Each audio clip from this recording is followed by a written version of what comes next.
Hi, my name is Onmi and this is my current event presentation.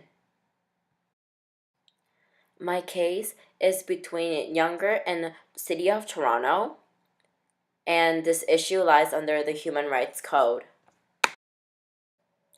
Ellie Younger, the applicant of the case, worked for the City of Toronto since at the age of 24, which was prior to its amalgamation, and retired at the age of 55 in 2009.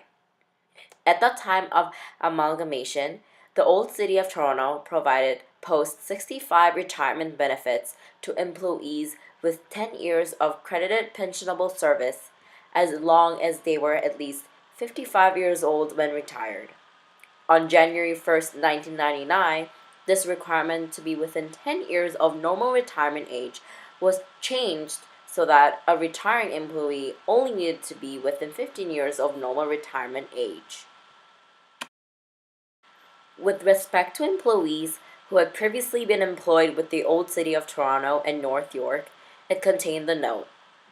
Any employee who is eligible for retiree benefits beyond age 65 at the time that this collective agreement is ratified shall continue to be eligible for said benefits.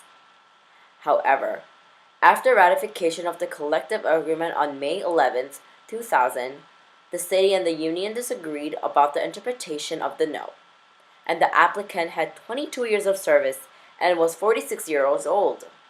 Unluckily, the note meant that only North York and Old City of Toronto employees with sufficient years of service who were 50 years old on May 11, 2000 were entitled to the retirement benefits.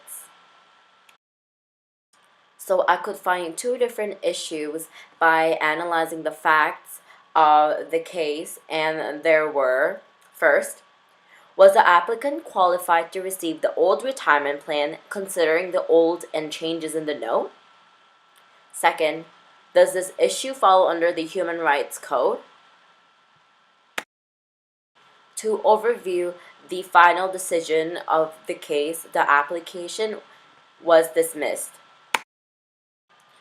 Under Section 5 of the Code, every person has a right to equal treatment with respect to employment without discrimination, and under Section 44 of the Employment Standards Act indicates that except as prescribed, no employer or person acting directly on behalf of an employer shall provide, offer, or arrange for a benefit plan that treats any of the following persons differently.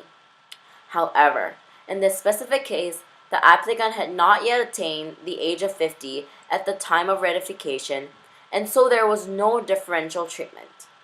Moreover, the post-65 medical benefits will occur when the applicant is 65 years old, as it complies with the Employment Standards Act.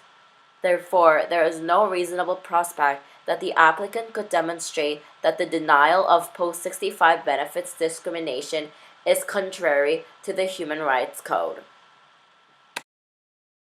In terms of pension for workers, it is tended for both a company and employees to be very sensitive.